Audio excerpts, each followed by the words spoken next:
एक जो प्रोपोर्शन एक इशू आ रहा था कि ये कुछ कैंडिडेट्स जो करीब पूरे जो हमने 4,750 सेंटर पे 24 लाख लोगों के लिए कराया था, उसमें 6 सेंटर्स से करीब 1600 बच्चों का इशू आ रहा था कि इनके जो है मार्क्स, और उसमें पर्टिकुलरली एक सेंटर के बच्चों के मार्क्स ज़्यादा बढ़ गए हैं।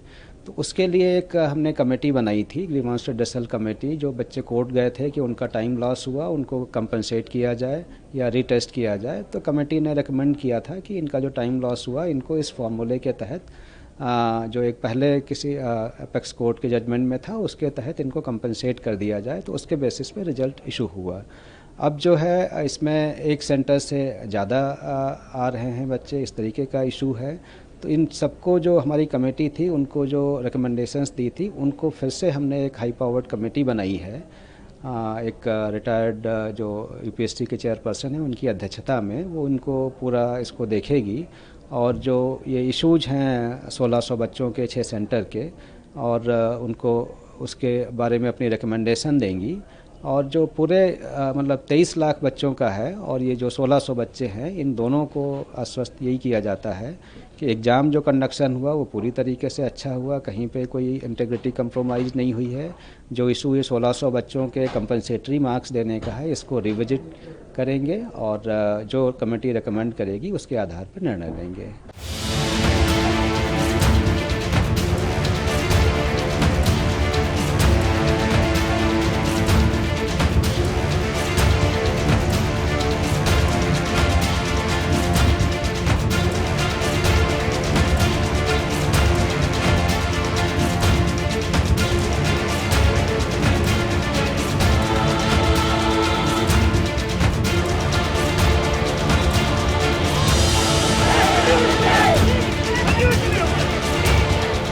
हमारा जो पिटीशन लगा है उसकी मोस्ट प्रोबेबली कल लिस्टिंग होगी। हमने एग्जाम रिजल्ट के बाद पिटीशन लगाया था।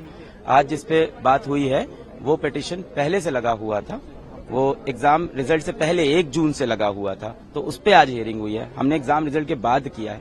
ये जो आज मुद्दा जो लिस्ट हुआ है जिसपे आज बात हुई है वो एग्जाम रिजल्ट का पहले का है, उसमें सिर्फ पेपर लीक की बात हुई थी, क्योंकि पेपर लीक तो सबको पहले से पता था हुआ है एग्जाम रिजल्ट के।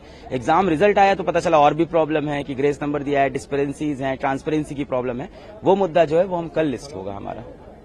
तो क्या उम्मीद है सुप्रीम कोर्ट से? आज तो सुप्रीम कोर्ट ने कोई राहत नहीं दिया, काउंसलिंग कंटिन्यू। बिल्कुल नहीं, बिल्कुल राहत, इस चीज में कोई राहत नहीं। उन्होंने बोला नहीं हम काउंसलिंग को होल्ड पे नहीं डालेंगे, पर एनटीए से जवाब मांगा है। उन्होंने जो ये बोला है sensitivity of the exam is compromise, ये दिखा रहा है कि हाँ कहीं ना कहीं एग्जाम की जो पूजनीय स्थिति थी उसमें कोई कॉम्प्रोमाइजेशन हुआ है और एनटीए से एक ऑफिशियल जवाब मांगा है। पर यह मुद्दा सिर्फ पेपर लीक के बारे में था। हमारा जो मुद्दा है वो पूरा ग्रेस नंबर के अराउंड, ट्रांसपेरेंसी के अराउंड और पेपर लीक दोनों के अराउंड है।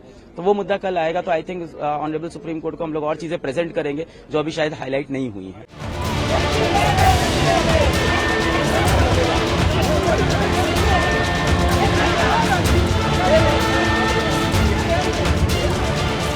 हम लोग बहुत सहमत हैं, लेकिन हमारी एक उसमें से प्रॉब्लम है कि इन लोगों ने काउंसलिंग अलाउ कर दी है, और जहाँ तक सुप्रीम कोर्ट के केसेस जो होते हैं वो काफ़ी हियरिंग के बाद आता है। और मेरा ये सोचना है कि अगर हियरिंग 2-4 बार और हो गई तो ये लोग काउंसलिंग पूरी कर देंगे, बच्चों को सीट अलॉट हो जाएगी मेडिकल कॉलेज में। अगर सीट अलॉट होती है तो बच्चे वापस आने से कतराएंगे और वो लोग गवर्नमेंट में नहीं चाहेगी कि उनसे सीट वापस ले। इसलिए मैं चाहता हूँ कि हियरिंग जल्दी और हमें रीनीट जल्दी हो पाए।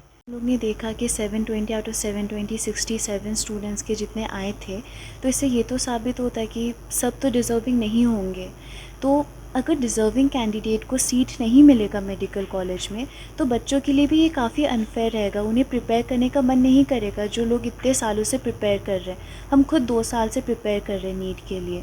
तो और फ्यूचर नेशन के लिए भी उतना अच्छा नहीं है कि अगर मेडिकल डॉक्टर्स अगर उतने अच्छे नहीं बन पाए तो हम यही चाहेंगे कि अगर रीनीट हो और सुप्रीम कोर्ट इसमें प्रॉपर वेरिफिकेशन करते हुए डिसीजन ले तो बच्चों का फ्यूचर भी सिक्योर होगा और नेशन को भी ऑथेंटिक डॉक्टर्स मिलेंगे। कितना फ़र्क पड़ेगा? बहुत फ़र्क पड़ेगा सर इससे। ये बहुत ही गलत फैसला सुप्रीम कोर्ट का। पहली बात तो जब चीज़ें इतनी खुलेआम हैं कि घोटाले हुए थे, पटना हाई कोर्ट में दलीलें दी गई थी, पटना पुलिस ने 9 लोगों को पकड़ा था, बहुत सारे प्रूफ थे। सीधा ही रीनीट करवाना चाहिए था, इस पेपर कैंसिल करना चाहिए था, रिज़ल्ट रद्द करना चाहिए था। आगे की डेट का कोई मतलब ही नहीं था इसमें। तुरंत ही बच्चों को परेशान किया जा रहा है इस तरीके से। बस एजुकेशन सिस्टम को लेकर एकदम कोई भी सीरियस नहीं है सर। हमारी एक लास्ट उम्मीद थी सुप्रीम कोर्ट से, जो हमको लगा था कि आज फैसला आ जाएगा सर, उस पर भी कुछ नहीं हुआ सर। अब हम किससे बात करें अब?